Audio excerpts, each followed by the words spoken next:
Bienvenidos amigos de Report Knicks a una emisión más de nuestro podcast, en el cual estaré hablando de dos momentos importantes en lo que va de la postemporada para los neoyorquinos.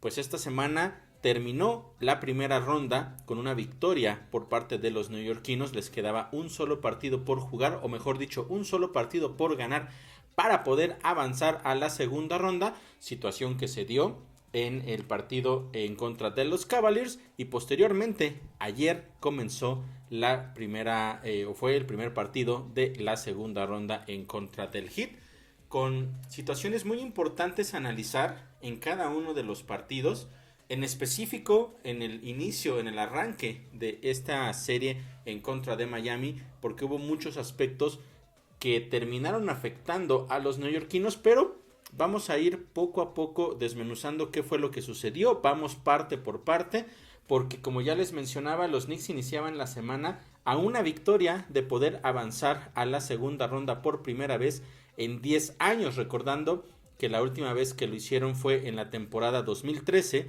cuando vencieron 4-2 a los Celtics de Boston en esa primera ronda. Accedieron a la segunda, en la cual se enfrentaron a los Pacers de Indiana, y que desafortunadamente ahí se quedaron, cayendo por el mismo récord, por decirlo, 4-2 o 2-4 en contra de esos Pacers. Pero 10 años entonces pasaron para que los Knicks pudieran avanzar a una segunda ronda, y eso era lo que estaba en juego precisamente en ese último partido en contra de los Cavs, que hay que mencionarlo también. Me parece que quedaron a deber los Cavaliers, porque salían a jugar con todo que ganar y prácticamente nada que perder, porque tenían que ganar 3 partidos de manera consecutiva para aspirar a poder avanzar a la siguiente ronda.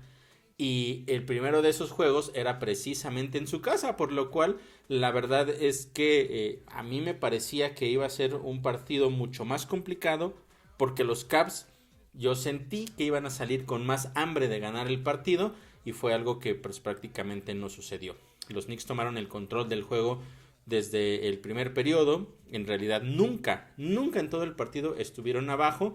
El partido tuvo un par de empates únicamente, pero esos fueron durante la primera parte del primer periodo, y después de ahí, a partir de la mitad de ese mismo periodo, los Knicks estuvieron por lo menos al frente por 2 posesiones todo el resto del partido, y a partir del segundo periodo tuvieron una ventaja de doble dígito, mínimo 10 puntos durante prácticamente el resto del encuentro. Así es que podríamos decir que de principio a fin los Knicks salieron con la mente muy clara, con las ideas muy claras en la mente, que no querían alargar esa serie. Sabían que de cualquier manera, si hubiese llegado una derrota, pudieran haber ganado el siguiente partido en casa. Era ganar 1 de 3 únicamente, entonces las probabilidades estaban muy a favor de los Knicks.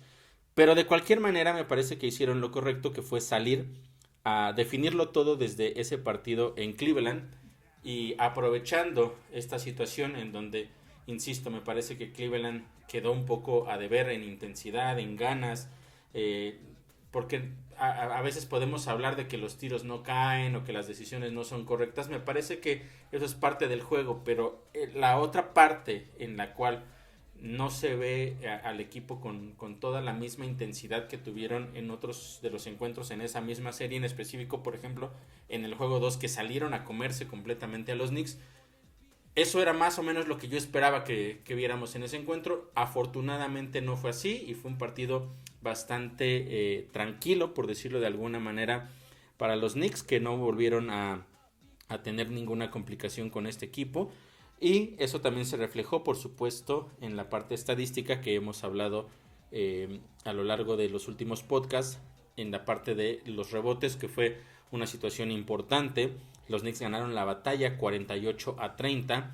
Rebotes ofensivos también fue donde dominaron 17-4 únicamente, y eso provocó puntos en segundas oportunidades, que también la terminaron ganando los Knicks 20-3. Entonces poco a poco se iban agregando a las estadísticas, o más bien a través de las estadísticas se iba reflejando precisamente este dominio de los de la Gran Manzana. En la pintura también ganaron esa batalla, 44 puntos a 43, puntos en rompimiento rápido 20 a 8, los puntos de la banca también 32 a 19, y nos podemos ir así a cada una de las estadísticas. Las más importantes son por supuesto estas, y, y los Knicks terminaron ganando, insisto, de una manera muy cómoda, con un muy buen desempeño de prácticamente todos sus jugadores. Jalen Brunson terminó con 23 puntos, 4 rebotes, 4 asistencias. RJ Barrett, otro gran partido, 21 puntos, 4 rebotes, 4 asistencias. Y Manuel Quickley en su mejor partido de toda la serie, 19 puntos. Y Julius Randle terminó con 13 puntos, 4 rebotes y 6 asistencias. Pero también mencionar, y voy a ahondar un poquito más en unos minutos sobre que Julius Randle terminó lesionado ese partido, ya no pudo jugar la segunda parte del mismo.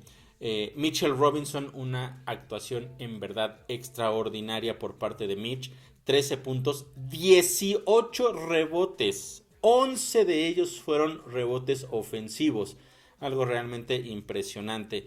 3 bloqueos también, 2 robos. El partido realmente increíble, un partido redondo por parte de Mitchell Robinson. Gran parte del por qué los Knicks terminaron dominando ese encuentro fue gracias precisamente a él.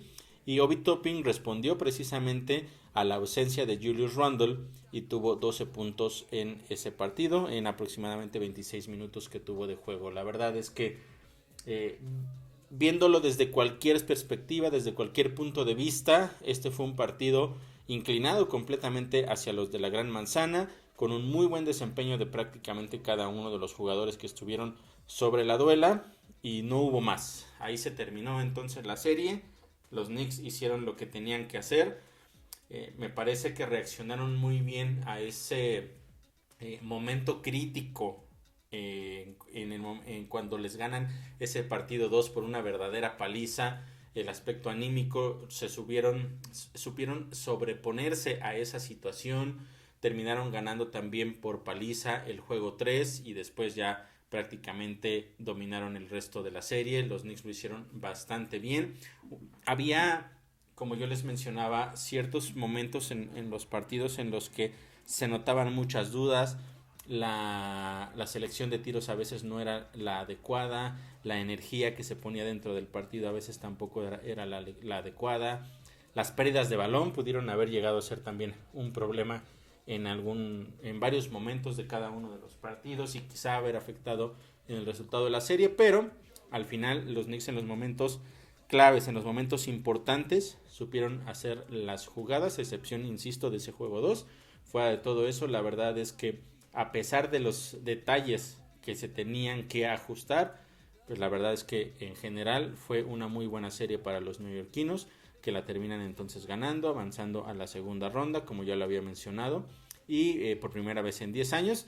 Y venía entonces la situación de Julius Randle. ¿Qué pasó con Julius Randle? Bueno, en una jugada desafortunada termina doblándose de una manera muy aparatosa el tobillo. Parecía, por lo menos, por lo que se veía en el momento, en las repeticiones, que podría ser algo mucho más grave, que no se iba a poder quizá pues levantar y caminar por él mismo, porque había sido un movimiento del tobillo bastante duro, y eso pues la verdad es que sí daba la impresión de que las cosas no iban a salir tan bien. Afortunadamente se termina levantando, sale por su propio pie, y la situación también es que ya no regresó a ese partido y quedaría en duda para el siguiente. Hasta el momento no sabemos si es que Julius Randle va a poder estar presente en el juego 2 o no, pero sí fue una lesión que prendió un poco, pues decirlo de alguna manera, las alarmas dentro del equipo de los Knicks. Sabemos que si bien hay momentos en los que no precisamente es el jugador más importante ni aporta las cosas que debería de aportar, un aspecto que sí es importante de él y que me parece que va a ser clave en esta serie en contra del equipo de Miami es en la parte de los rebotes. Los Knicks van a necesitar ganar la batalla en los rebotes, porque puntos en segundas oportunidades en contra de jugadores tan peligrosos como Jimmy Butler, como Bam Adebayo, es una situación que los Knicks no se pueden permitir. y que ya estaré abordando en unos minutos más este tema del primer partido en contra del Heat. Pero ese creo que sería el factor importante del por qué sería clave que Julius Randle pudiera estar dentro de la duela, enfocado más en el tema de los rebotes. Vamos a ver cuánto tiempo en cuánto tiempo estará listo para poder regresar, si es que lo estará. Pero sí fue un momento que pudo haber quizá marcado el rumbo de la serie, podríamos decirlo de alguna forma, pero la realidad es que los Knicks, sin grandes actuaciones de Julius Randle, porque la verdad estuvo prácticamente ausente, a excepción de esa primera mitad del primer partido, en donde brilló. Fuera de eso, la verdad es que Julius Randle ofensivamente fue prácticamente nada para los Knicks, pero no se vieron afectados en realidad y pudieron ganar esa serie. Así es que ya veremos qué es lo que sucede. Este equipo del Heat sí me parece que es mucho más peligroso que los Cavaliers, y ya lo estaremos abordando. Pero ahí está la situación de Julius Randle. Quizá lo único que sí podría agregar aquí que no me gustó para nada es la actitud de Julius Randle, porque estuvo unos minutos tirado sobre la duela con mucho dolor, lo ayudan posteriormente a levantarse y ¿cómo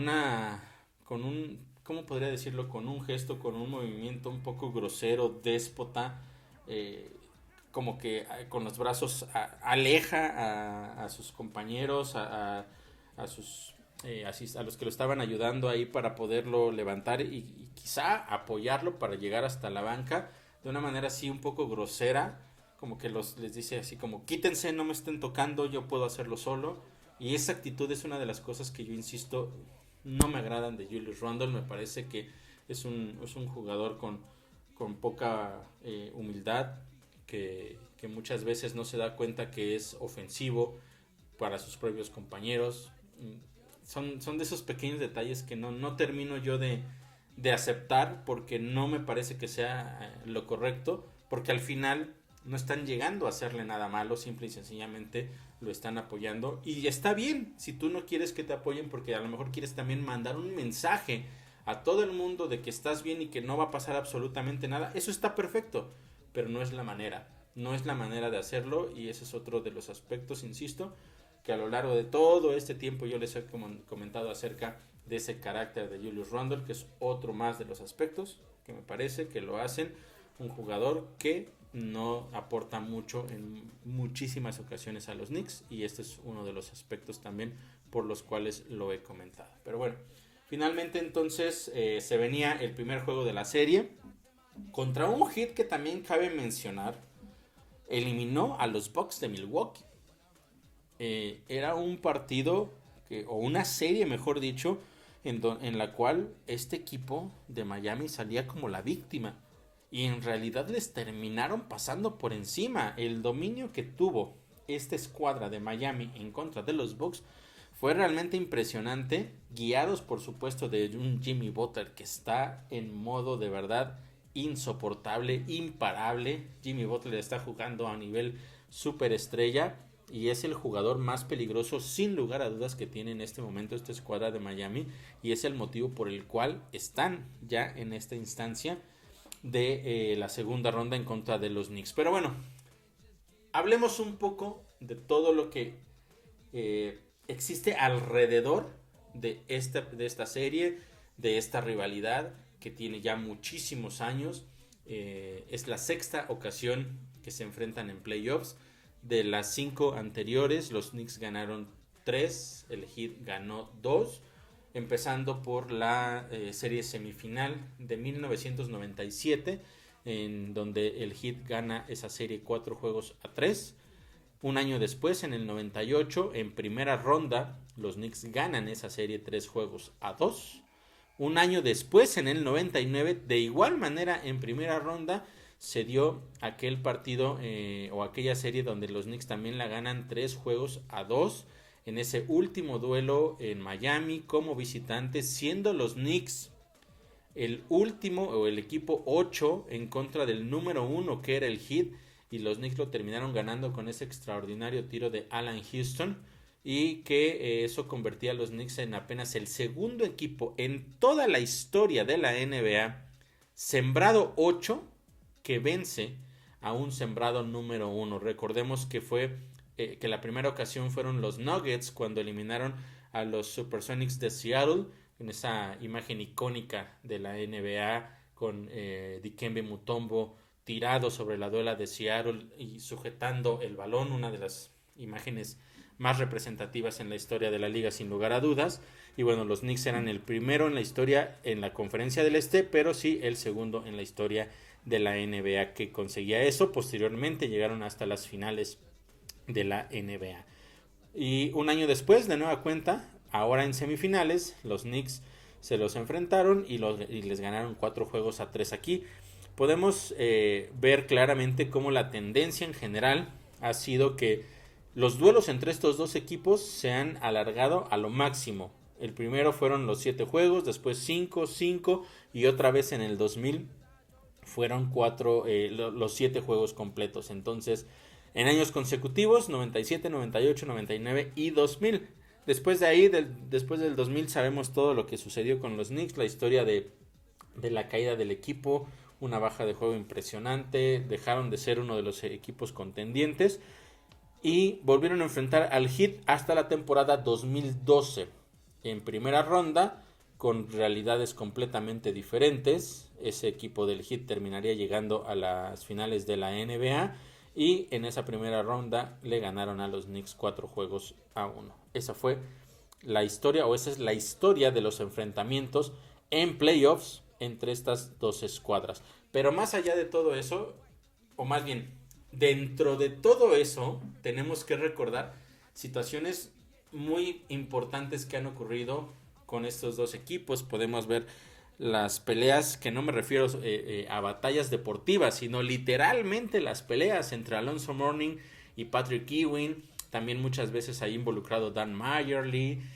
Tim Hardaway del lado de Miami, por supuesto. Del lado de los Knicks, ahí estaba Larry Johnson, también Charles Oakley. No podemos olvidar tampoco esa gran batalla campal que se dio cuando Jeff Van Gundy intenta separarlos, termina cayendo y abraza de una pierna a Alonzo Mourning tratando de evitar que golpee a Patrick Ewing y lo termina arrastrando. O sea, terminan tratando literalmente como un trapo sucio, como un trapo a Jeff Van Gundy. Una de las la verdad es que podríamos decirlo incluso uno de los momentos más chistosos o graciosos a lo largo de la historia de la NBA, pero involucrado también, por supuesto, en esa gran rivalidad que se suscitó precisamente hacia finales de los años 90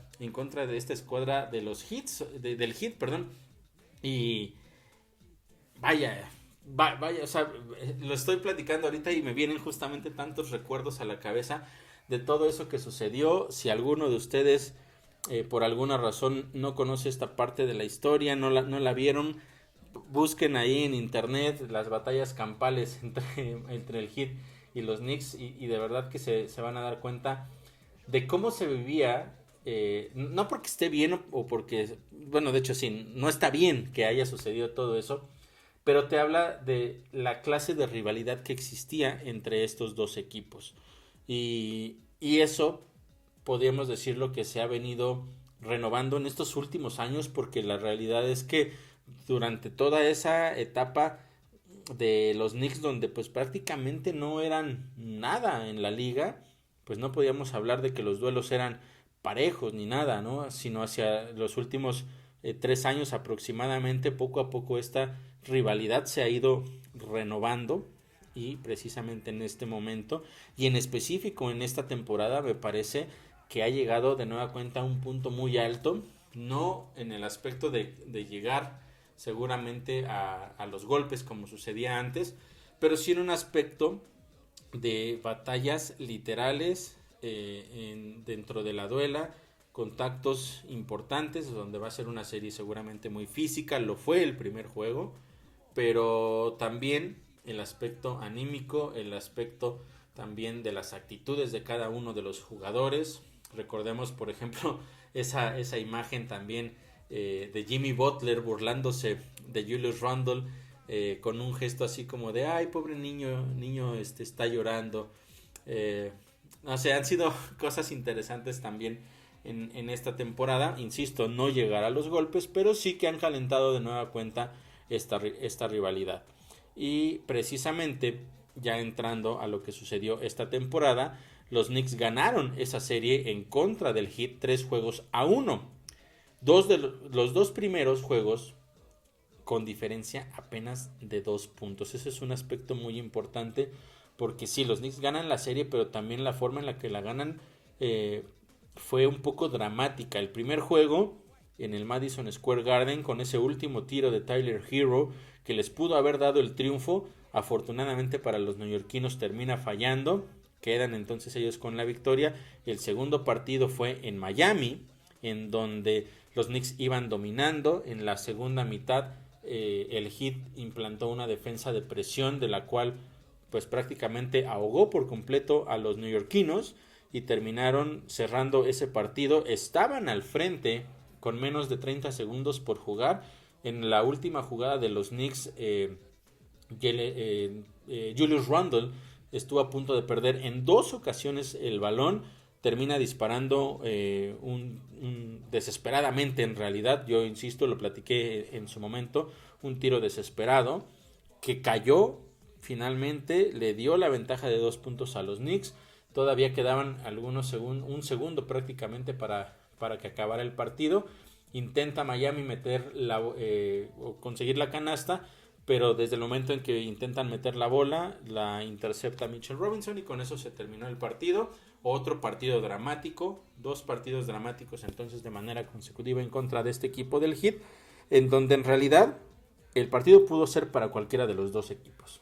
El tercer duelo lo gana de una manera un poco más cómoda el Heat y los Knicks terminaron ganando el último de esos 4. Entonces sí, fueron batallas importantes, pero el hecho de que los Knicks ganaran la serie de temporada no garantiza absolutamente nada en los playoffs, porque también hay que tomar en cuenta que, como ya lo mencionaba, un jugador muy importante que es Jimmy Butler, cuando llega a los playoffs toma una actitud diferente, una energía, como que recobra las energías y también se termina convirtiendo en un factor importante para su equipo. Ahora, ¿qué sucedió en esos 4 partidos de la serie de temporada regular que marcaron un poco la pauta y que seguramente van a marcar la pauta en lo que resta de esta serie? Las estadísticas en general fueron muy parejas, en cuestión de rebotes estuvieron muy parejos, porcentaje de tiros, pérdidas de balón también fue otro de los aspectos en donde en realidad estuvieron muy parejos. De repente uno lo ganaba por un poco más de margen, pero en general durante esos 4 enfrentamientos fueron estadísticas que estuvieron muy parejas. Pero la que fue clave, sin lugar a dudas, fue la estadística de los puntos en la pintura. Me parece que ese es uno de los factores, si no es que va a ser el factor clave para poder ganar esa serie. Y lo fue ya en el juego 1. Pero analicemos rápidamente esta situación, cómo se dio durante la temporada regular.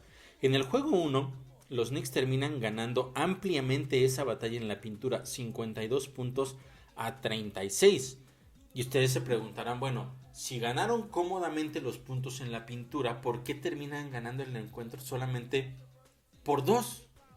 Y bueno, es que ahí hay estuvieron en juego más bien otros factores que fueron importantes y que de no haber ganado los Knicks esta batalla en la pintura, hubieran perdido el partido. Tuvieron en ese encuentro 18 pérdidas de balón. Ese fue un factor clave para que el partido se cerrara. Y otro aspecto fue los tiros de 3. 12 de 36. Si sumas estos dos aspectos, las pérdidas de balón y la baja productividad en tiros de 3, si los Knicks no hubieran ganado esa batalla en los puntos en la pintura, ese partido lo hubiera ganado el Heat sin lugar a dudas. Eso en el primer encuentro. Segundo duelo estuvo muy parejo. Ya hice el recuento de cómo sucedió esa victoria. Y los Knicks ganaron 52 a 50 la batalla en la pintura. Y ahí está el resultado, que se dio precisamente que los Knicks terminaron ganando, pero en un partido muy cerrado. Y el juego 3 también muy cerrado en los puntos en la pintura, 46-42. En este caso lo terminó ganando el Heat. Y finalmente el partido o el último juego de temporada regular, los Knicks ganaron la batalla en la pintura, 44 puntos contra 28. Entonces ahí nos podemos dar cuenta de cómo está la situación. Si la batalla en la pintura va a ser cerrada, entonces el partido lo va a hacer también.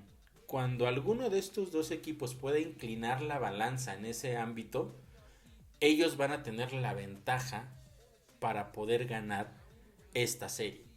Se ha visto durante ya los 4 juegos de temporada regular, y también voy a entrar ya al análisis de lo que sucedió en el juego y se podrán dar cuenta de cómo también fue un factor en este primer juego de la serie de semifinales de la Conferencia del Este. ¿Cómo llegábamos ahora sí entonces a este partido? Juego 1 en el Madison Square Garden, los Knicks con toda la energía, pero también el Heat con toda la motivación. Sabíamos que no iba a ser un partido nada fácil, a pesar de que el Heat llegaba sin uno de sus mejores hombres en la temporada, como es Tyler Herro, un jugador que precisamente en contra de los partidos, en contra de los Knicks, no es que hubiera tenido partidos tan sólidos de principio a fin, pero en los momentos clave, cuando el Heat necesitaba venir de atrás, Tyler Herro era un verdadero problema, principalmente consiguiendo canastas en momentos importantes, muchos de ellos triples. Y otro jugador que tiene experiencia y que tampoco iba a poder estar era Víctor Oladipo. Ellos dos, de hecho, es muy probable que se pierdan el resto de los playoffs. De Tyler Herro se habla de 4 a 6 semanas de recuperación después de que lo operaron de la mano. Y pues bueno, seguramente ya no estará presente en lo que resta de la serie, porque yo quiero creer que los Knicks van a ganar esta serie y por supuesto ahí se terminaría acabando la temporada para el Heat. Del lado de los Knicks estaba en duda, estaba como cuestionable Quentin Grimes y Julius Randle por la misma situación de su tobillo. No se sabía si iba a jugar. Al final Grimes termina jugando. Lo había venido haciendo como titular, no lo fue en esta ocasión. Sí tuvo acción, pero lo cuidaron un poco, le redujeron los minutos y fue Josh Hart quien tomó su lugar. En el caso de Julius Randle se determinó que no iba a jugar y el que tomó su lugar en la titularidad fue Obi Toppin. Entonces con esos antecedentes podríamos decir que llegábamos a este primer juego de la serie. El enfoque principal seguramente o tendría que ser la cobertura sobre Jimmy Butler y Bam Adebayo, los dos jugadores más peligrosos digamos en los partidos previos en contra de los Knicks en los duelos de temporada regular. Y pues bueno, los Knicks tendrían que poner especial atención a ellos, pero como yo siempre se los he dicho, hay jugadores a los cuales le tienes que poner especial atención, pero hay otros jugadores que pueden ser de rol que terminan siendo más factor a veces en los momentos clave que los jugadores más importantes del equipo. Y para eso están, precisamente para eso están, para eso los tienen, y muchos de ellos son jugadores que tienen mucha experiencia y que ya estaré hablando de ello en unos minutos más. Pero bueno, vayamos a cómo comenzó este partido, porque los Knicks no tuvieron un arranque tan bueno, parecían un poco oxidados, por decirlo de alguna forma, no estaban en ritmo.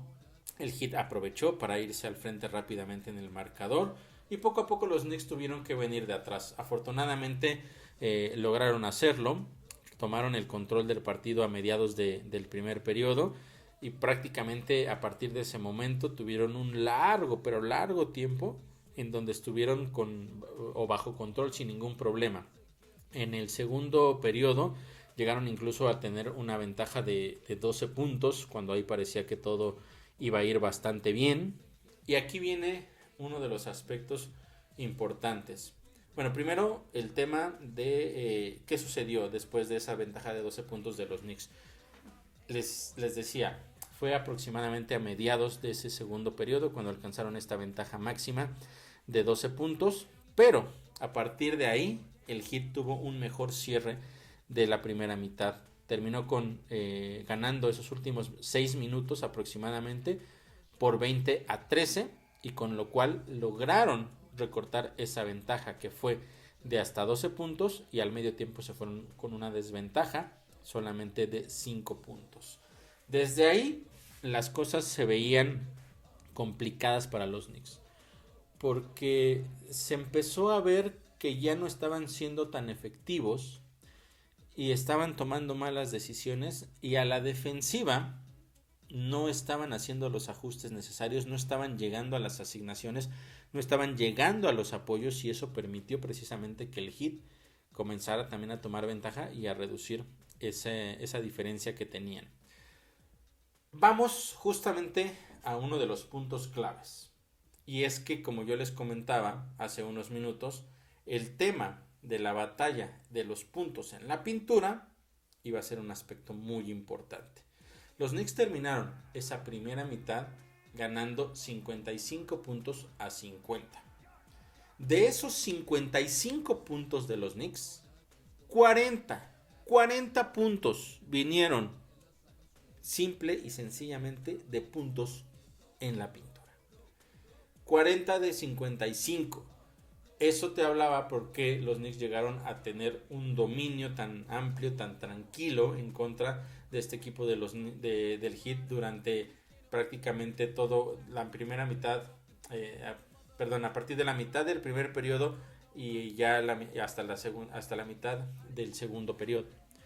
Y si lo comparamos con los puntos en la pintura totales de los partidos de temporada regular, vean, en el 1 dijimos que habían sido 52 y en el 2 habían sido también 52. En el juego 3 fueron 46 y en el juego 4 fueron 44. Estamos hablando de que los Knicks solo en la primera mitad tenían 40 puntos en la pintura. Esto te habla de que la productividad, la efectividad había sido a un nivel muy elevado. Y si lo vemos desde esta perspectiva, pues era precisamente en donde los Knicks tenían que ser inteligentes y seguir atacando para poder quedarse con la victoria en este partido. Pero la realidad es que la segunda mitad fue un verdadero desastre. El Heat se enfocó precisamente en limitar ese factor que estuvo la escuadra neoyorquina a favor durante la primera mitad. Me refiero precisamente a los puntos en la pintura. La estrategia de Miami fue cerrar la pintura, que no entren. Veíamos a Jalen Brunson, que había tenido una buena primera mitad colando. Lo veíamos que de pronto le llegaban una doble o hasta triple marca para cerrarle el espacio. Tenía que retroceder, pasar el balón, sacarlo hacia los triples o simplemente hacerse para atrás y esperar a reiniciar la jugada. Lo mismo con RJ Barrett, que lo vimos muy agresivo durante la primera mitad. Al final tampoco pudo hacerlo, le terminaron también cerrando esos espacios. Y eso fue una de las claves para que la situación cambiara rotundamente en esa segunda mitad. Los Knicks lograron encontrar a sus jugadores abiertos al momento de que, por supuesto, se les cerraron los accesos a la pintura, pero estuvieron secos completamente en los tiros. En triples, fíjense, aquí hay dos datos bien importantes. En triples abiertos, y con esto me refiero a triples donde recibes el balón y si bien hay alguien que te está marcando, tienes distancia suficiente para poder ejecutar de una manera más o menos tranquila tu disparo. 2 de 15 para los Knicks. 2 de 15. Imagínense nada más esto. Y en triples completamente abiertos, que aquí es donde literalmente se perdió la marca o se enfocaron completamente en cerrar precisamente la pintura, que dejaron libre ni siquiera 2 o 3 o 4 pasos de cercanía tenía el jugador de los Knicks a un rival. Y en ese tipo de tiros, 4 de 16. Si ya te cerraron la pintura y tu triple no existe, estás muerto. Estás muerto porque la única forma de volver a abrir la pintura es precisamente a través de los tiros de larga distancia. Y si no te están cayendo, no hay nada que puedas hacer, porque ¿por dónde entras? ¿Por dónde consigues puntos? Bueno, eso podemos pensar, ¿no? Pero ¿qué es lo que sucede? Porque también aquí es importante aprender a leer esta situación de cómo debes tratar de romper cada una de las situaciones que te presenta defensivamente el equipo rival. La primera opción es, ya me cerraron la pintura. Ok, no puedo entrar. Saco el balón. En esta nueva NBA, por alguna razón, porque ya se ha vuelto una costumbre, es, no puedo entrar, saco el balón, voy por el triple. Y no está cayendo. Entonces te cierran la primera opción. La segunda opción, tú no la tienes fina. Pero sí existe una tercera opción. Y esa tercera opción es tiros de media distancia. ¿Por qué los Knicks se aferraron a intentar triples cuando claramente no les estaban cayendo? Tú dominaste la primera mitad a través de puntos en la pintura. Entonces sabemos que puntos en la pintura significan 2. Cada canasta cuenta 2 puntos porque estás en la zona de la pintura. Entonces los tiros de media distancia te dan la misma cantidad. Si tu triple no funciona, tu penetración tampoco, ¿por qué no intentar tiros un poco más seguros? Esos tiros de media distancia que prácticamente están extintos en la NBA porque para muchos no funcionan de la misma manera porque están acostumbrados a que sea mejor el triple. Y por supuesto te da un punto más, pero cuando ninguna de las dos opciones te está funcionando, hay un punto intermedio que puedes explotar y tienes que explotarlo. Los Knicks no se dieron cuenta de eso y no lo hicieron, se aferraron a los triples. Muchos de ellos, de verdad, como yo les mencionaba, completamente abiertos y algunos de ellos ni siquiera le pegaron al aro. Es una situación preocupante porque esto es de lectura de juego. Como se los he mencionado a lo largo de otros podcasts, es ese basketball IQ. Y de hecho, Jalen Brunson lo mencionó también al final del partido. Él decía que precisamente los Knicks tendrían que aprender a leer los momentos del juego y hacerlo mejor. Y es que eso sucedió. O sea, te cerraron dos opciones, pero hay una ahí intermedia que te puede salvar. Porque no necesitabas forzosamente los triples. Pero al final fue lo que sucedió. Y eso, entonces te cierran la pintura. Te fallan los triples. No intentas tiros de media distancia. Aparte, en la segunda mitad, 8 pérdidas de balón. El porcentaje de efectividad en tiros libres también pésimo, 8 de 14. La banca fue superada completamente, 30-15. Pues las cosas iban a ir bastante mal. Era como esa caída dominó donde poco a poco vas viendo cómo las cosas se van complicando y le vas sumando una y otra cosa y te das cuenta que las cosas no van a salir bien. Porque no estás haciendo las cosas de la manera adecuada. Y a la defensiva también fue un desastre. Jimmy Butler 14 puntos. Después Kyle Lowry. Vaya jugadorazo que es Kyle Lowry del lado ofensivo, del lado defensivo.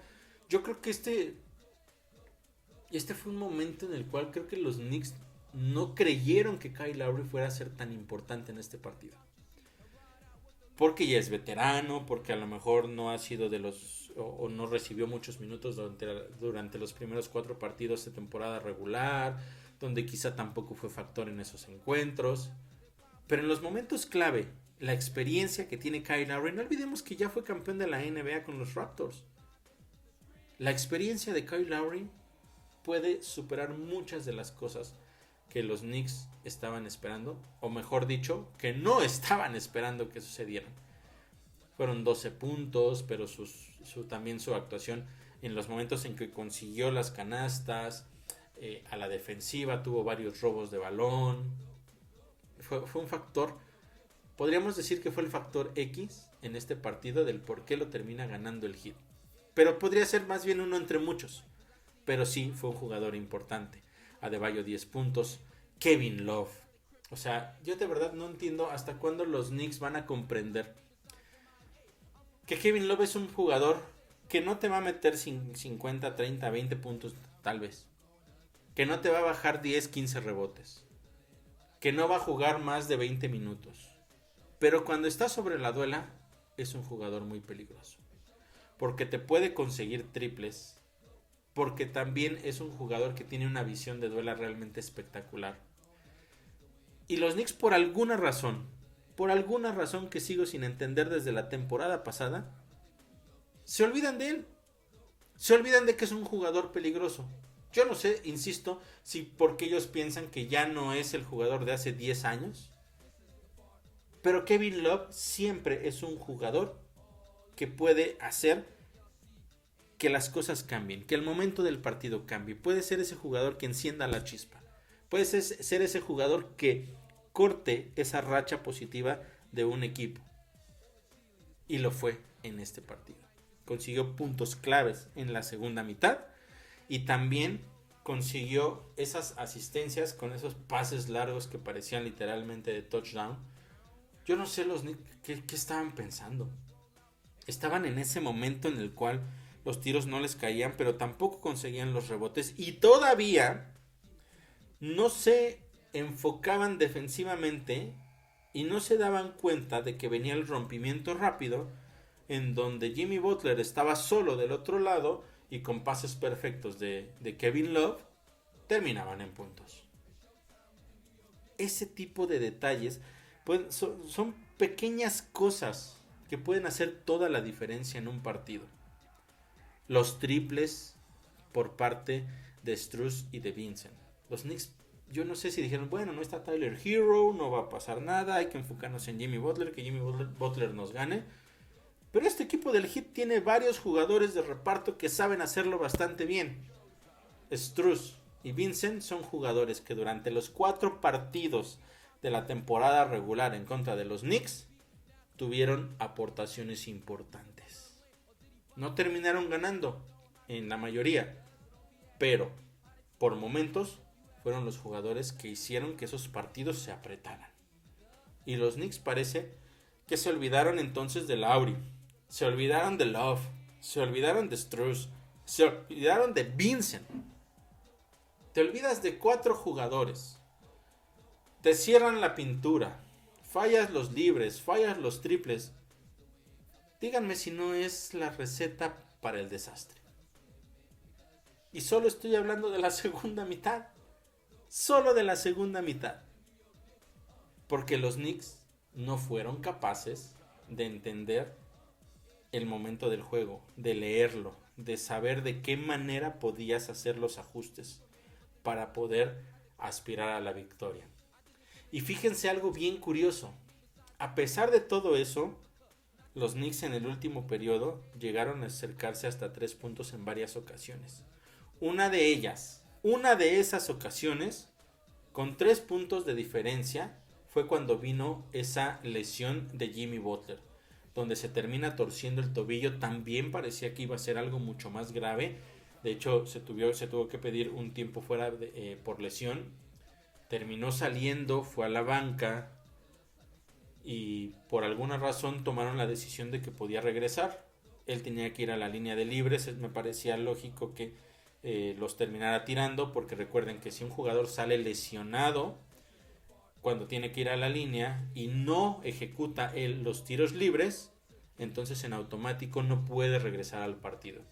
Entonces sí me parecía lógico que regresara, que ejecutara los tiros libres, pero yo pensé que iba a salir del partido para que le hicieran una revisión, y más tomando en cuenta que en ese momento pues el equipo del Heat estaba ganando, que iba a salir y que lo iban a revisar. No fue así, se quedó todavía varios minutos. Ofensivamente fue un 0 a la izquierda, eso es un hecho, se fue a una esquina, simplemente para ver si podía recibir el balón y tirar el triple desde ahí, pero no lo veíamos correr la duela. Pero bueno, al final fue una decisión tomada por él y también por su entrenador y por su equipo médico, que él estuviera ahí. Entonces, la pregunta que yo me hago es, ¿por qué los Knicks, sabiendo que Jimmy Butler está lastimado del tobillo, no lo atacaron? No buscaron ese duelo en contra de Jimmy Butler. Intentaron otras cosas, intentaron penetrar, intentaron tirar, pero nunca por donde estaba Jimmy Butler. Otro de los aspectos de lectura de juego es como cuando está el mejor jugador del equipo rival a una falta de ser expulsado, pues cargas la ofensiva hacia ese jugador para ver si le puedes sacar la sexta falta. Aquí Jimmy Butler estaba lesionado, no tenía la movilidad y los Knicks no lo aprovecharon. No lo atacaron, terminaron fallando tiros que a la postre fueron importantes, porque del otro lado la efectividad de Lowry, principalmente en esos últimos minutos, y también por parte de Bam Adebayo, destrozaron a los Knicks. Entonces, si había todavía, a pesar de todo lo malo que habías hecho, de todo lo malo que te había salido las cosas, tenías una posibilidad con menos de 5 minutos por jugar a 3 puntos de diferencia, con el mejor jugador del otro equipo lastimado, pero en la duela todavía, y no fuiste capaz de entender que tenías que atacar por ahí. Y a lo mejor solo iba a ser 1 o 2 jugadas, porque por supuesto la lógica indicaba que tenías que ganar ese duelo.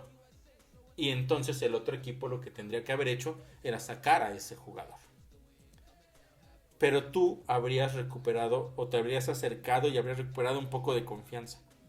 Y eso no sucedió. Fueron de verdad tantas cosas que pasaron a lo largo de este partido que, insisto, era la receta perfecta para el desastre, y así terminó siendo. Los Knicks entonces pierden este primer partido de la serie y tendrán que venir con una actitud completamente diferente. Me agrada lo que dijo Jalen Brunson después del partido, además de lo que ya les comenté que mencionó. También dijo literalmente: hoy estuve terrible, esto es mi culpa, debo ser mejor. Eso me gusta mucho.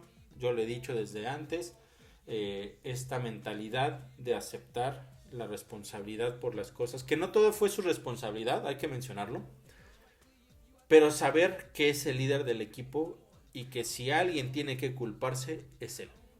Ya después internamente tendrán que decir: hay que hacer esto, a ti te faltó esto, a ti te faltó aquello, pero yo como líder soy el responsable. Eso me parece que es algo muy importante, rescatable de esta situación de perder el primer partido de la serie en casa en contra de un rival tan peligroso como el Heat. Hay otros aspectos que podríamos mencionar. Recordemos el inicio de la serie en contra de los Cavs, en ese primer partido donde los Cavs se quejaron de que los oficiales habían permitido demasiado contacto, y me parece que durante toda la serie lo permitieron. En este primer juego de la serie en contra del Heat me parece que sí hubo bastante contacto en muchas ocasiones para los dos lados. No creo que debería ser un factor, no creo que debería ser una excusa, y yo quiero creer que lo van a seguir permitiendo a lo largo de la serie. Esta serie puede ser muy física, porque son equipos que están acostumbrados a eso y que lo van a seguir intentando. Y mientras los árbitros los dejen jugar, entonces tendrán que entender que ese es el ritmo que va a tener el juego o la serie en general, y tendrán que ajustar lo que sea necesario para poder ganar los partidos. No podemos poner excusas. Los Knicks tienen cosas que mejorar. Lo decíamos en la serie de los Cavs. Se ganó muy bien el primer partido, pero ojo que se pudo haber perdido. En el juego donde terminan apaleando, que fue el juego 3, el primer cuarto fue un verdadero desastre. Y si no hubiera sido por RJ Barrett ese primer cuarto, los Knicks pudieron haber tenido que remar contracorriente. Después lo terminan ganando muy bien haciendo los ajustes. Pero esos detalles contra equipos más poderosos, contra equipos más experimentados Porque recordemos que este Heat en la burbuja llegó hasta las finales de la NBA que terminó perdiendo, pero llegó hasta allá. Entonces, la experiencia también la tienen. Contra estos equipos tienes que salir a dar tu mejor partido cada noche. Tratar de minimizar los errores, las pérdidas de balón, los tiros precipitados. La defensiva tiene que ser más fuerte, tiene que estar junto al jugador que está marcando, y cuando el movimiento de balón es rápido, tienen que aprender a hacer los ajustes para las coberturas. Son detalles que se trabajan todos los días, toda la semana. Yo espero estoy seguro que después de lo sucedido ayer, hoy estarán revisando muy probablemente los videos de todo lo que sucedió y tendrán que hacer ajustes. No está perdida la serie, no hay que entrar en pánico, pero sí hay que hacer los ajustes necesarios. A este equipo del Heat se le puede ganar. Esta serie es ganable para los Knicks, no hay duda de eso, pero tienen que hacer las cosas de la manera correcta. Tienen que aprender a tomar las decisiones. Y ojo que yo siempre se los he dicho, si desde los jugadores dentro de la duela no viene, tiene que venir del entrenador, pidiendo un tiempo fuera y diciéndoles qué es lo que tienen que hacer, cambiar la estrategia o recordarles la estrategia, y si no funciona, entonces que venga el siguiente jugador que pueda entender hacia dónde tiene que ir el partido. Son muchas cosas, pero esta serie es ganable para los Knicks. Insisto, no hay que entrar en pánico, pero ahora sí se convirtió en una serie en el cual el juego 2 se tiene que ganar sí o sí, y el juego 3 se tendrá que ganar también en contra de este equipo del Heat. Recordarán ustedes que a lo largo de la temporada, en diferentes podcasts yo les había comentado que los Knicks de cierta forma habían empezado a hacer ciertos logros de primera vez que en no sé cuántos años que le ganan a tal equipo, ¿no? O primera vez que rompen el récord de menos puntos de toda la liga. Ese tipo de cosas, los Knicks necesitan una más para poder avanzar a la siguiente ronda. ¿Y por qué les digo esto? Porque históricamente los Knicks en series a ganar 7 partidos nunca han podido avanzar cuando pierden el partido inicial, independientemente de donde sea, local o visitante. A una serie a ganar 4 de 7, si los Knicks pierden el primer partido, históricamente nunca han avanzado. Así es que ese tendrá que ser otro logro adicional de los que ya han conseguido a lo largo de esta temporada. Esperemos que lo puedan conseguir. ¿Qué se viene para esta semana en esta serie? El martes, mañana, es todavía en el Madison Square Garden. Después de eso, ya vendrá el partido, es hasta el próximo sábado. Son 2 partidos esta semana, 2 partidos muy importantes. Los Knicks tienen sí o sí, no hay excepción, no hay excusa. Tienen que ganar el partido de mañana, emparejar la serie y después de ahí, de nueva cuenta, meterse en una batalla de tú a tú en contra de este equipo de Miami. Saben lo que es ganar allá en Miami y pueden hacerlo y tendrán que hacerlo. Después en la serie se viene ya la siguiente semana, el partido 4 sería el próximo lunes. Son los 4 partidos que hasta el momento, por supuesto, están asegurados, pero nosotros queremos creer, o yo quiero creer, que esta serie se va a extender mucho más. Es muy probable que esta serie se termine definiendo en 6 o incluso hasta 7 partidos. Así lo veo, me parece una serie muy pareja. Vamos a ver qué es lo que sucede, pero ahí están ya un poco de los datos que tienen ustedes que tomar en cuenta para que cuando vean los próximos partidos, empezando por el de mañana, puedan ir leyendo un poco cómo va la situación con respecto a si los Knicks están mejorando o no estos aspectos que les hicieron daño en el juego 1 y que necesitan corregir para que el juego 2 se pueda empatar la serie y el próximo sábado probablemente terminar yéndose al frente. no nos vamos a adelantar. El próximo lunes estaré analizando todo lo que suceda con respecto a estos partidos. Y ya estaremos viendo también cómo le fue a los Knicks. Esperemos que sea una semana positiva, en donde se puedan tener 2 victorias y los Knicks puedan tomar la ventaja en esta serie en contra del Heat. Por el momento es todo lo que tengo para todos ustedes. Como siempre, no me queda más que agradecerles que me hayan acompañado en esta nueva edición de nuestro podcast. Y yo estaré de regreso entonces el próximo lunes para una edición más. Y ya estaremos revisando cómo le fue a nuestros New York Knicks. Muchas gracias entonces por haberme acompañado y nos escuchamos el próximo lunes en una emisión más de nuestro podcast, The Reporter Knicks.